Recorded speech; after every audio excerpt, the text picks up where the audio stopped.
encontrar la libertad a través de la oración. Hoy vengo a contarles que la oración no es un argumento que va a persuadir a Dios para que haga las cosas que nosotros queremos. Estaba escuchando al pastor cuando decía que Jabes hizo esa oración y a Dios le agradó. Y le agradó porque fue una oración hecha en el Espíritu, no fue una oración hecha desde lo que deseaba su carne. Y de eso vamos a hablar ahora, un poco.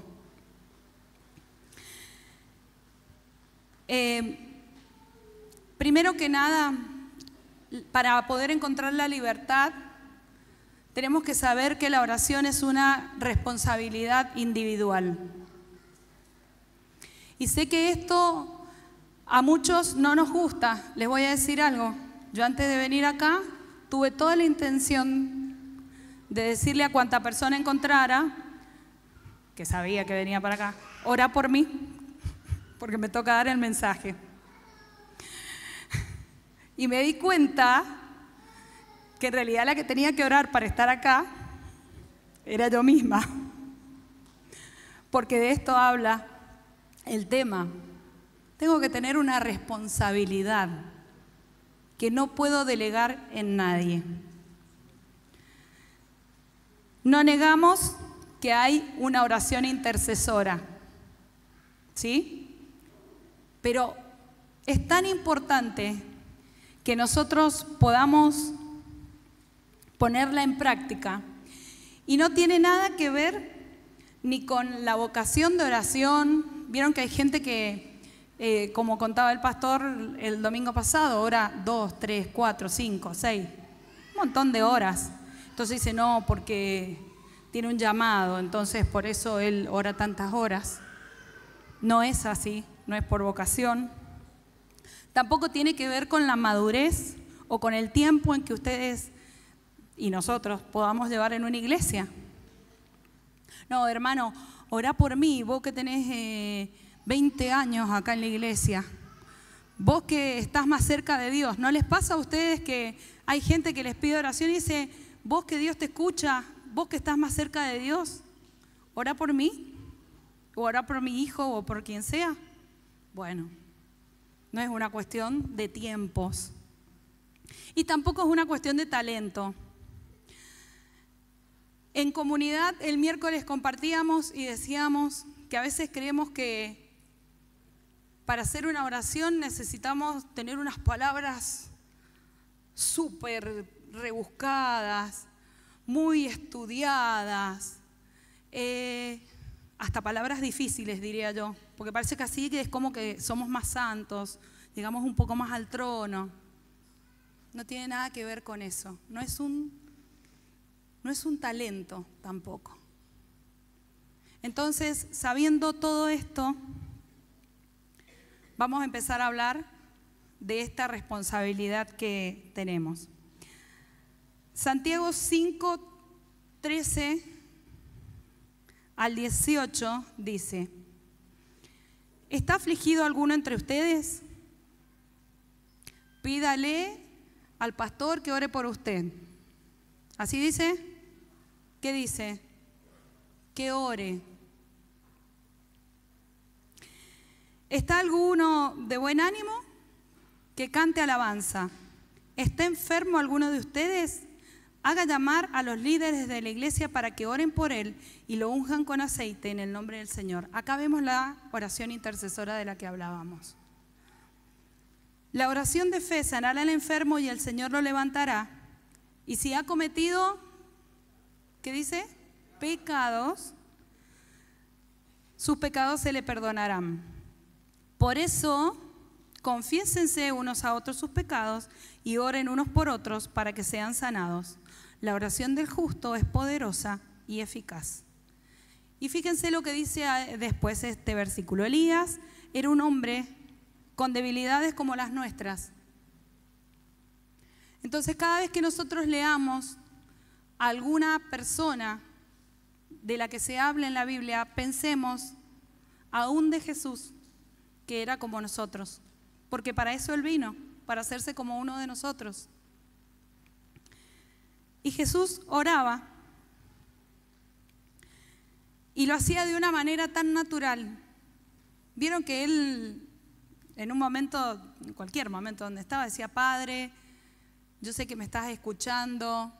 Quizás las traducciones a veces nos hacen pensar en algo, como les dije primero, más rebuscado, pero la verdad es que era todo más sencillo. Muchos acá, lo hemos hablado varias veces, hablan de la serie de Chosen, y porque muestra esa humanidad de Jesús, esa sencillez que tenía para dirigirse al Padre, no solo entre nosotros, sino para hablarle al Padre. Y entonces nosotros tenemos que tomar esto. ¿Hay alguno que esté afligido? ¿Alguno tiene un problema hoy acá? No es necesario que levante la mano ni que lo responda. Sí, yo los quiero animar a que oren. Oren. ¿Y qué es orar?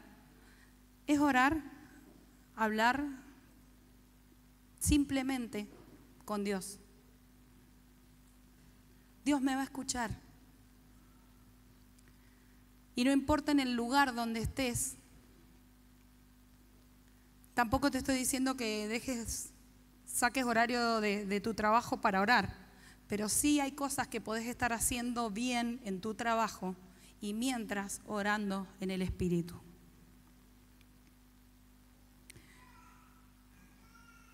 Existe la oración intercesora, como dije recién, pero no va a reemplazar la responsabilidad individual de orar.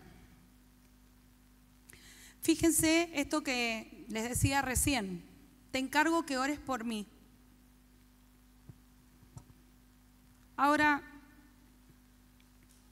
yo pensaba cuando estábamos hablando, cuántas veces nosotros queremos pedir ciertas cosas y parece que si yo le pido a alguien que me ayude a orar, vamos a llegar más rápido a eso que estamos pidiendo. Entonces, acá no es una cuestión de velocidad. De velocidad en la respuesta, ¿sí? No porque más oremos, más rápido va a llegar esa respuesta. Están todos muy calladitos. La idea acá es que el Señor, como nos ha ido empoderando, empecemos a tomar esta responsabilidad. El desafío hoy es este. Tomen esta responsabilidad hoy. Cada uno en el horario que puede, pero que sepa que en ese horario va a dedicarle un tiempo al Señor. ¿Sabes qué? Es tan simple como que a veces me digas: che, yo a las 10 de la mañana recién me puedo sentar a tomar un mate o un té. Yo soy poco matera, así que un té. Y yo me puedo sentar con ese té y empezar a hablarle al Señor y abrirle mi corazón. Y decirle, como yo le dije esta semana: yo te doy gracias por la respuesta, pero no era lo que yo esperaba. Y de repente yo estaba, no sé, escuchando una alabanza, una adoración, o incluso un mensaje que llegaba, y yo sentía que yo me quebraba. Yo decía: Señor, vos sabés que yo no puedo con esto. Y eso también es orar.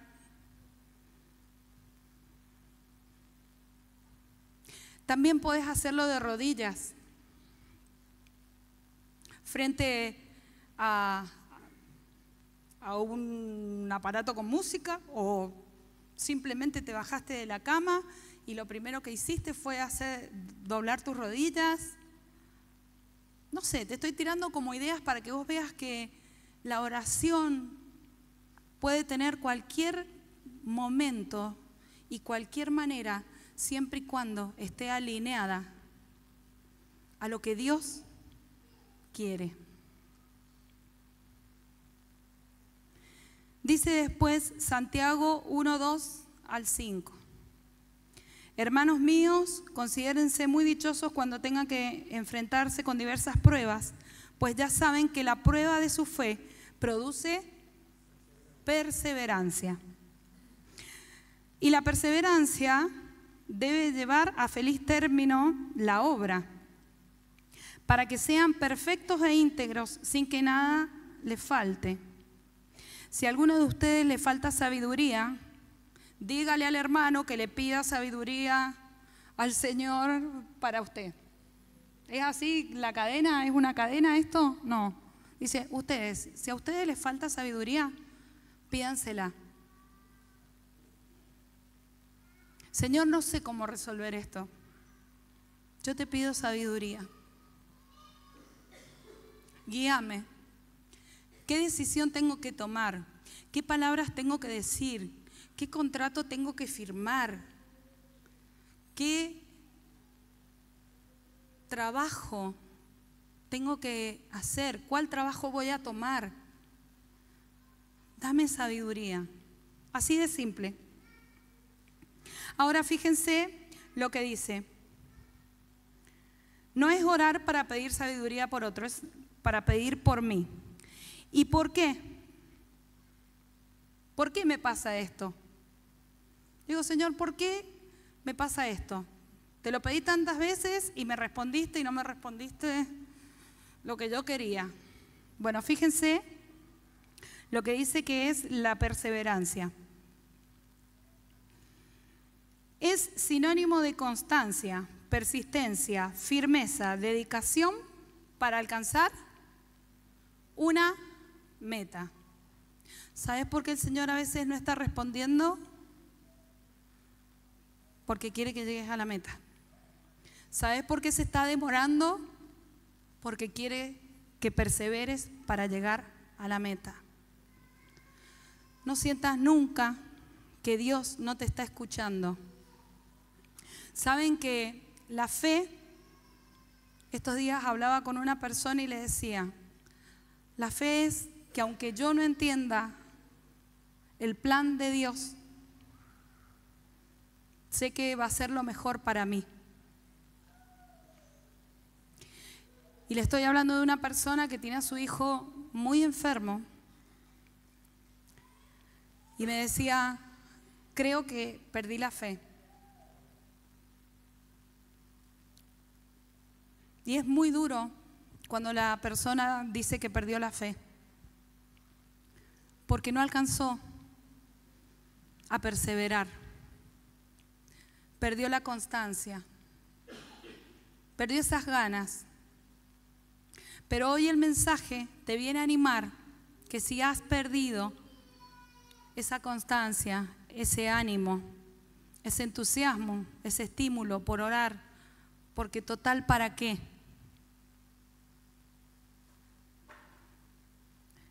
Tenés que seguir. Tenés que seguir. Vas a alcanzar la meta que el Señor tiene. El versículo 4 más adelante dice, ¿para qué más es la perseverancia? Para que sean perfectos e íntegros.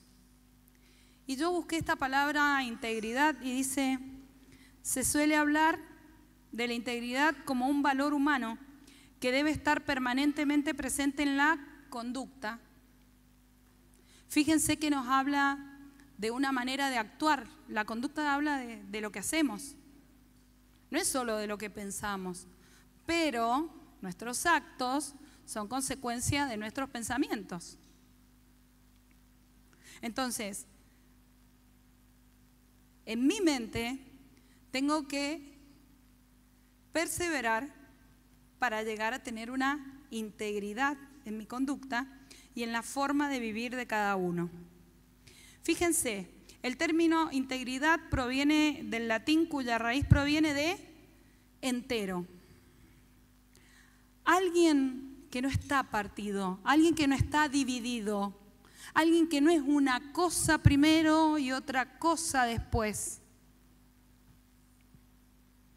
Entonces, el Señor, como les dije, nos está llevando al otro escalón y está pidiéndonos integridad. ¿Y cómo la alcanzo? Por medio de la oración. ¿Y una oración de qué tipo? ¿Grupal? Individual. Entonces, vamos a hacer como hacía David. Vieron que el rey David decía, alma mía, alaba a Jehová, y le hablaba a su alma. Vamos a empezar a hacer eso. Alma mía, háblale al Señor, contale lo que te está pasando. Solo Él te puede entender, solo Él sabe lo que va a hacer de esto. Yo no sé cuál es esa situación, pero solo Él la sabe. Dice, una persona debe ser entera, no dividida, es decir, ser congruente entre lo que dice y hace en todo lugar y no ser de una manera en un lugar y otra en otro. ¿Saben qué? Cuídense mucho, pero no se lo digo así como cuídense, un reto, sino hay que cuidarse mucho en examinarse de si estoy siendo íntegro o no. ¿Saben cómo me doy cuenta?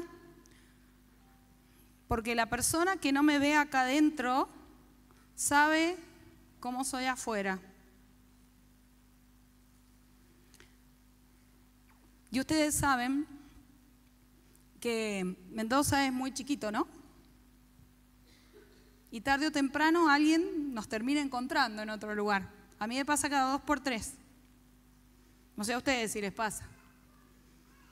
Entonces, si yo soy una persona íntegra, yo voy a ser igual en mi casa, en la iglesia, en mi trabajo, en la facultad, en la escuela, donde me mueva. Ahora, ¿qué significa ser igual? Que si yo soy seria en ciertas circunstancias, no me voy a reír nunca. No. Significa que voy a ser siempre honesto en mi manera de conducirme. Por eso hablaba de la conducta acá.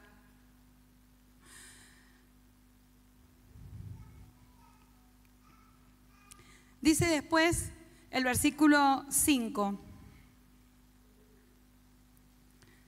A ustedes les habla Santiago y les dice a ustedes, pídansela a Dios.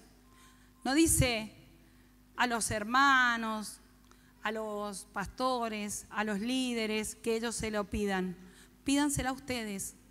El Señor hoy les está diciendo, pídanle a Dios. Es una instrucción para todos los creyentes. Poder pedir por nosotros mismos.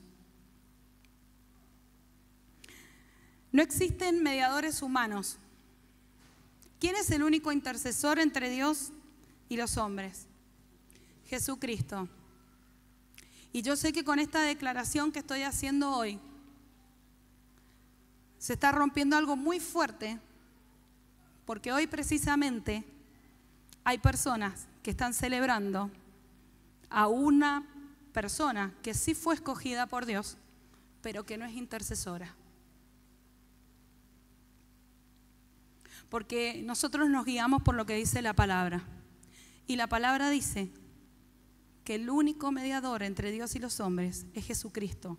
¿Por qué? Porque fue Él quien vino a morir por nosotros.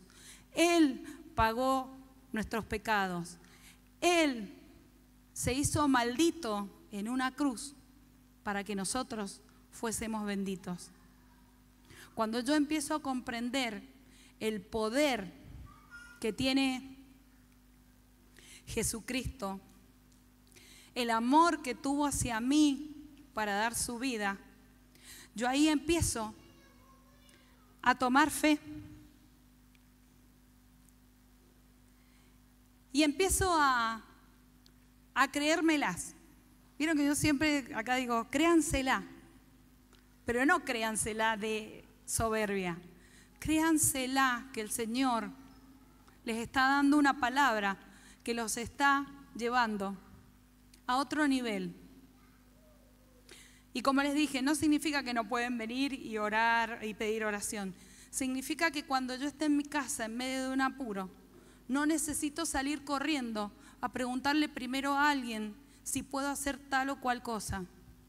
Yo lo primero que voy a hacer es preguntarle a Él. Aún hasta para comprar un auto, como escuchábamos en las conferencias de Toma tu lugar. Porque decía que hay personas que no se atreven a comprar un auto sin preguntarle a un líder. Se terminó ese tiempo. Porque díganme, como les dije recién, ¿qué va a pasar cuando venga la persecución? Y no nos podamos ni siquiera comunicar porque vamos a estar, si es que tenemos teléfonos, si no nos lo han quitado antes, digo teléfono o algún medio de comunicación. Si es que lo tenemos, va a estar pinchado. Pero quizás ni eso nos dejen tener. Porque no van a querer que la iglesia siga anunciando la venida del Señor. Y este es un tiempo de preparación para eso. No importa si tenés un mes en la iglesia, 50 años adentro de la iglesia, o si has venido hoy por primera vez. El Señor hoy nos está enseñando que hay una oración poderosa que nosotros podemos hacer y que además es responsabilidad nuestra. Pensaba en cómo se sentiría un padre cuando sabe que su hijo la está pasando mal. No sé si a ustedes les ha pasado. Yo sé que mi hijo está mal, supongamos. Voy a contar una historia familiar, siempre cuento. Hace mucho tiempo alguien de mi familia encontró un reloj. ¿Se acuerdan los relojes a cuerda? Los despertadores, esos que sonaban, que partían los oídos. Esta persona se puso a investigar, investigó y adivinen lo que pasó. Se desarmó. Trató de armarlo, lo dejó así nomás y lo volvió a poner en su lugar. Cuando el padre llegó, lamentablemente, la que siempre se mandaba algunas era la hermana. Y adivinen quién cobró. La hermana.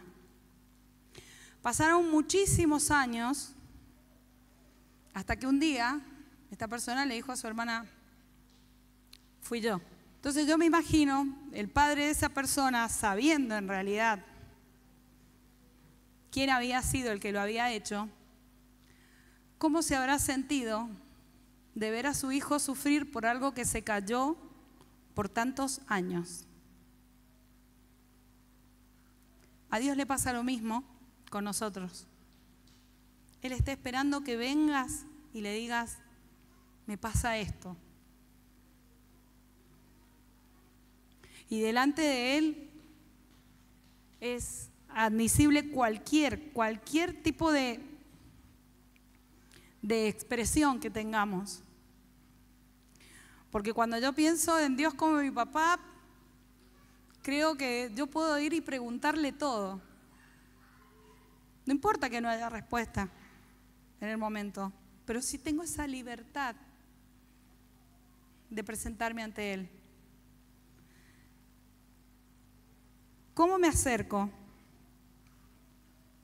Con plena confianza, dice Hebreos 10, 19 al 22. Con la plena confianza de que alguien ya pagó ese precio por mí.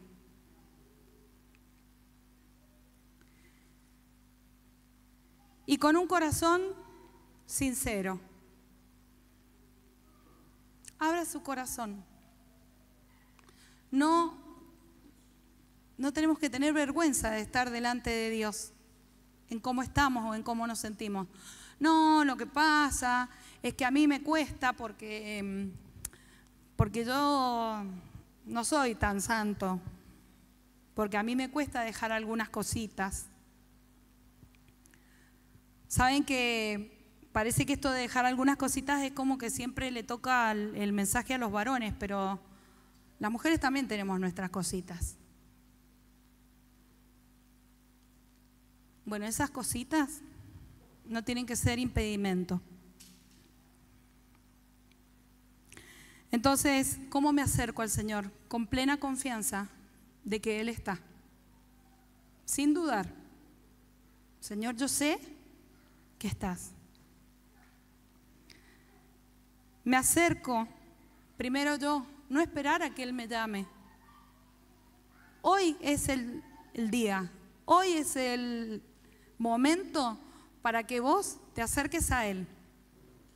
No, es que yo estoy esperando una palabra, que venga un ángel y me revele. No, no, no, hoy mismo, hoy lo vamos a hacer. Con un corazón sincero, con un corazón que me diga, estuviste mal en esto, le estás fallando en esto, pero no para recibir condenación, sino para que no haya ningún obstáculo entre mi oración y el Señor. Y con una actitud de arrepentimiento. ¿Por qué? Con arrepentimiento. Porque si yo le pido a alguien que ore por mí, ¿le puedo decir, che, ¿te podés arrepentir por mí?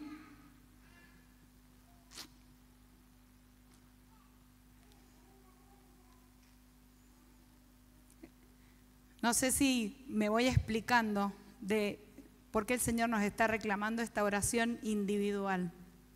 Porque hay cosas que solamente van a ser entre Él y yo. Y saben que cuando me voy encontrando conmigo misma, muchas veces no nos gusta lo que encontramos. Porque nos mostramos como todo bien, pero muchas veces nos pasa que hay cositas feas. ¿Por qué más? Porque nadie puede reconocer la soberanía de Dios en mí fuera de mí. O sea, yo le digo, Señor, yo te pido para que le concedas al hermano la sanidad. Él reconoce que vos sos soberano y que vas a hacer tu voluntad en él. ¿Puedo saber yo si la otra persona realmente está dispuesta a aceptar la voluntad de Dios en su vida? No. ¿Puede el otro saber eso de mí?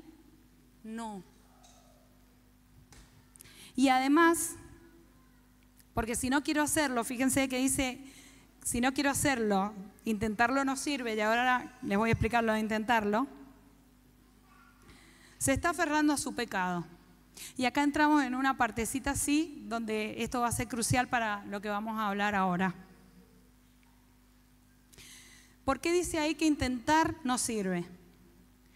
Alguien me enseñó hace tiempo que el intentar no existe como tal.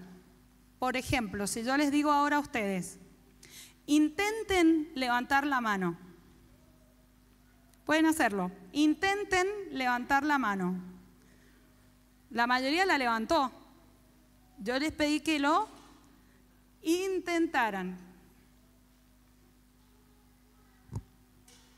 ¿Se puede intentar o directamente se hace?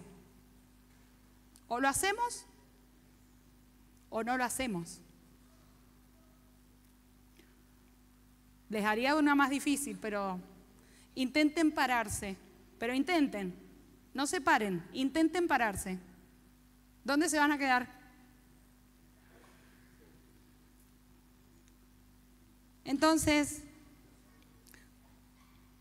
si no lo hago directamente, si yo no tomo acción sobre mi pecado, no puedo estar buscando esa respuesta.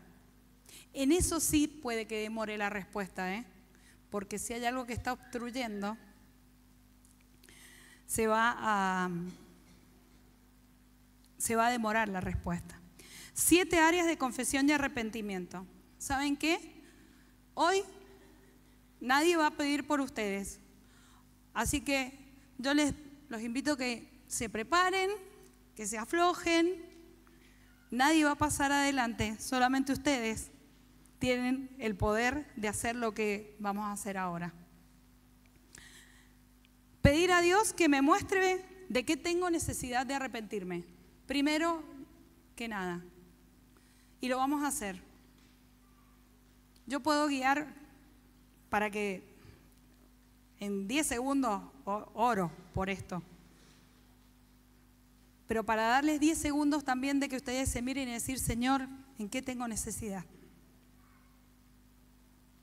Los invito a cerrar sus ojos. Señor, conforme a lo que dice tu palabra y en acuerdo con mis hermanos, te pedimos que empieces a mostrarnos en qué área de nuestra vida debe haber arrepentimiento sincero.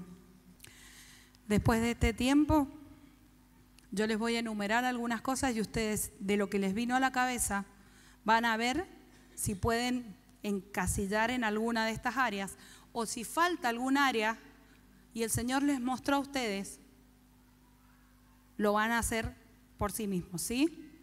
Punto 1. Renunciar a los falsos profetas y maestros, a todas esas relaciones y prácticas ocultas que podemos haber hecho. Esto lo venimos hablando desde hace bastante tiempo. ¿Saben qué? Parece como que, ¿y otra vez lo mismo? Sí, si el Señor está hablando es porque nos está pidiendo. Yo no sé si a ustedes les pasa, pero cuando nos vamos de acá los domingos después de esto, termina pasando que yo entre medio en mi casa me voy acordando de otras cosas. Si algo del ocultismo, si alguna práctica de lo que ha venido a ustedes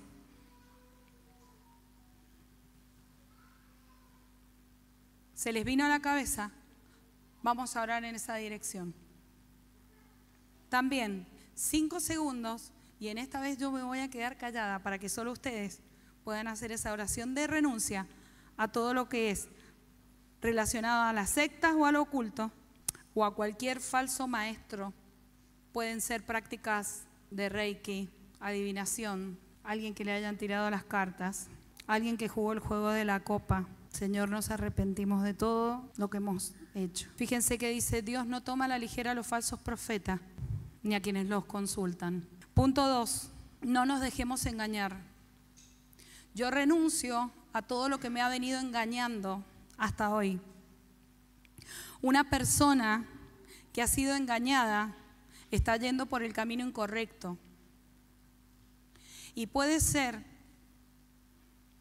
alguien adentro de la iglesia, fuera de la iglesia, no importa, pero si estás desviando tu camino, te has dejado de engañar o no te diste cuenta, quizás fuiste engañado inocentemente. Hoy es el momento de renunciar. Renunciar a todo el camino de mentira. Renunciar a lo que desvía la atención. Renunciar a las fortalezas mentales que no se renuevan.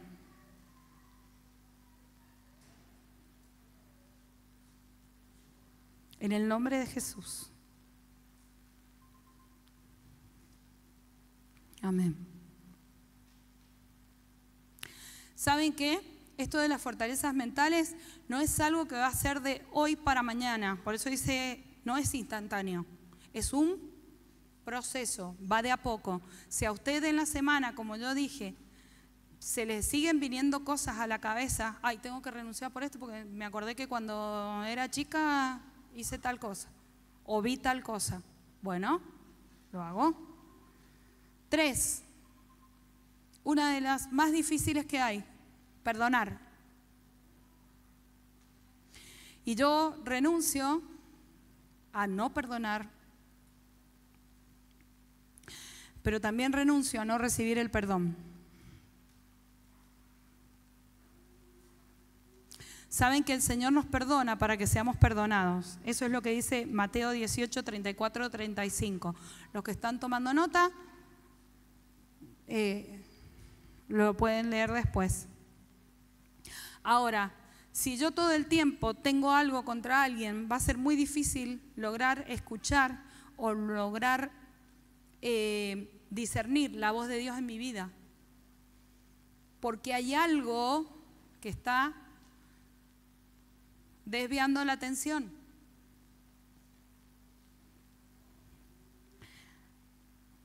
Y eso me incluye a mí mismo. Por eso es que yo renuncio a no perdonarme. Y recibo el perdón del amor de Dios. Jesús le decía, ninguno te condenó, ni yo tampoco, cuando miró a esa mujer. Me perdono para poder perdonar. ¿Y saben qué más dice la palabra? Si ella ha amado mucho, es que sus muchos pecados le han sido perdonados, pero a quien poco se le perdona, poco ama. Te voy a decir algo, si vos sentís que el Señor te ha perdonado de muchísimo, muchísimo, que parece casi imperdonable, el Señor va a llenar de amor tu vida. Y vas a poder amar a otros porque has conocido el verdadero perdón, el verdadero amor.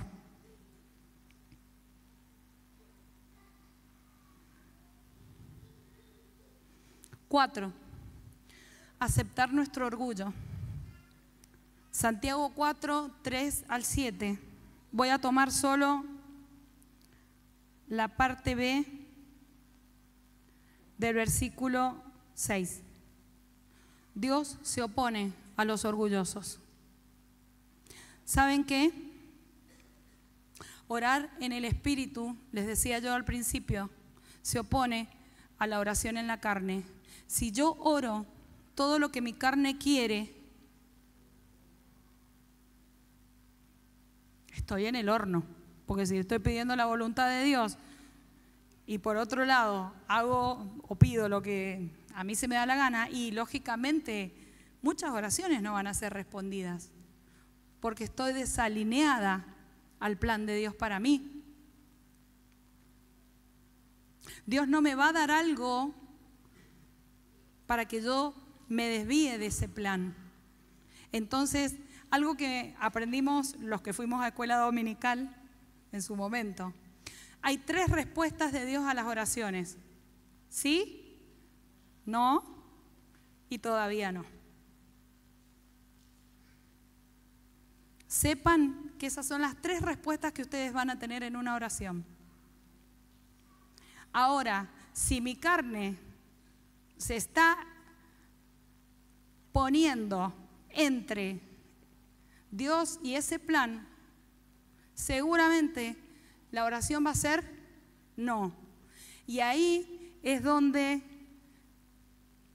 tengo que aceptar con humildad el plan que Dios tiene para mí. Si es un no, Dios sabe que es lo mejor. 5. Renunciar a la rebeldía.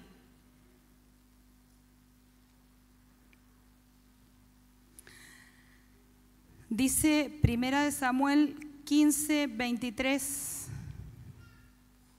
La rebeldía es tan grave como la adivinación. Y la arrogancia, otra vez, fíjense, la rebeldía conectados al orgullo.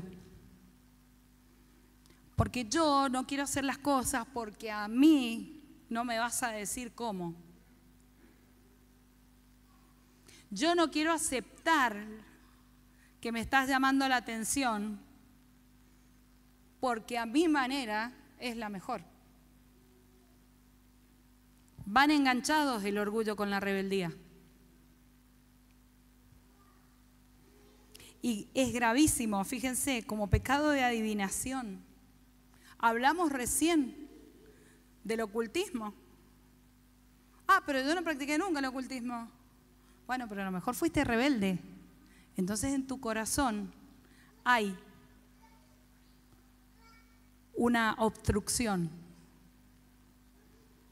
que no permite que el Señor te esté hablando.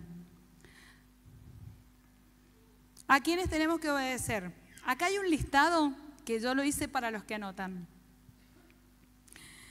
A los gobernantes, Romanos 13, 17. Siempre y cuando obviamente no nos estén mandando a hacer algo que va en contra de la voluntad de Dios. Esto se entiende, ¿no? Porque hay gente que dice, no, porque hay que obedecer. Bueno, sí, hay cosas que son legales, pero no todo lo legal es justo. Y ustedes saben que el Señor lo que nos llama es a mirar lo que es justo. A los padres, Efesios 6, 13. A los cónyuges, Primera de Pedro 3, 17 y Efesios 5, 21 al 25. A los empleadores, sí, pero vos no sabés, me pagan una miseria. Tenés que obedecer. Y ahí, empodérate, orá, que el Señor te dé un mejor trabajo, con una mejor paga, y donde además reconozcan el esfuerzo que tenés. Pero esa decisión está en vos, como la decisión primera de obedecerle. A los líderes de la iglesia. Hebreos 13, 17. Y obviamente a Dios mismo. Señor, yo te obedezco.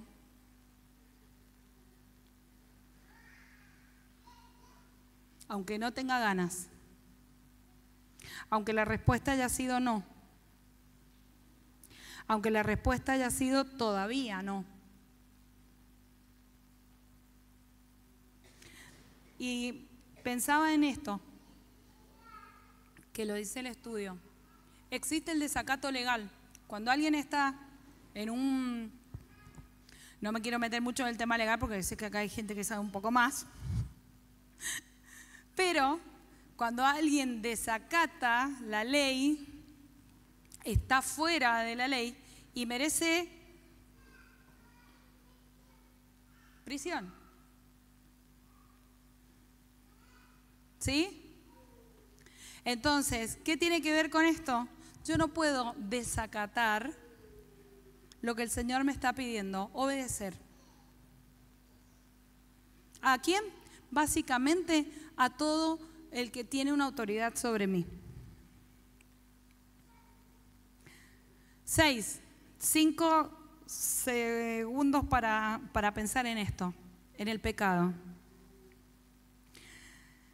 Saben que el pecado es algo tan personal, pero tan personal. Dice que David en el Salmo 32, después lo leen con tiempo en casa, pero fíjense, David decía, mientras los oculté, se envejecieron mis huesos, me fui secando, me fue doliendo todo, fui perdiendo hasta la comunión con Dios. Entonces, nada mejor que exponer mi pecado delante de Dios y decir, Señor, ¿cuál es mi pecado? Porque David hablaba de que aún había pecados que le eran ocultos a él. A veces pecamos y no lo sabemos. Por eso pedimos, Señor, sabiduría para saber qué estoy haciendo y qué es pecado. Y el 7 es el pecado de nuestros antepasados. Dice Primera de Pedro 1, 17 al 19. Ya que invocan como Padre al que juzga con imparcialidad las obras de cada uno, vivan con temor reverente mientras sean peregrinos en este mundo. Como bien saben, ustedes fueron rescatados de la vida absurda que heredaron ¿de quién? De los antepasados. ¿Quiénes son mis antepasados? Mis padres, mis abuelos, mis bisabuelos. Porque yo creo en esto porque es en lo que creía mi mamá. Mi papá decía esto y esto se hace así, de esta manera. Miren, si todo lo que nosotros hacemos nos basamos más en lo que decían nuestros padres que en lo que dice Dios, no estamos haciendo las cosas correctamente, porque Jesús decía que el que no deja a padre o madre por seguirlo a Él, no era digno de Él. Entonces, nosotros ahora vamos a arrepentirnos de todo lo que hicieron nuestros padres y que nosotros seguimos repitiendo la historia muchas veces. Y eso incluye crianza, educación, incluso algunos oficios.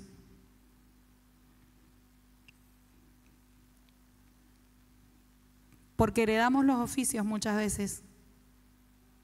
Y esos oficios tienen que ver a veces con el ocultismo, a veces con prácticas de vicio, a veces con prácticas ilegales.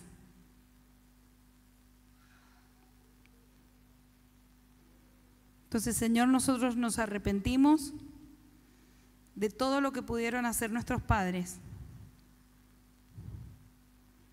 porque queremos amarte a vos por sobre todo.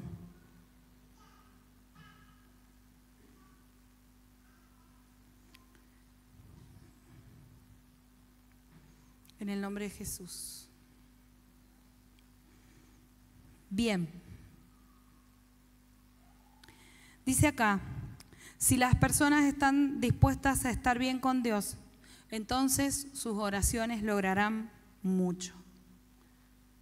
Miren, a veces la respuesta no es la que vos esperés, lo que vos esperabas, pero sí va a ser una respuesta mejor de lo que creías. Entonces, primero, para que nos quede así como claro, ya vamos cerrando. Oro, pidiendo sabiduría. Señor, seguinos mostrando en qué áreas tenemos que seguir arrepintiéndonos. Mostranos en qué parte de nuestra vida ha quedado guardado algo que todavía no permite que nos conectemos.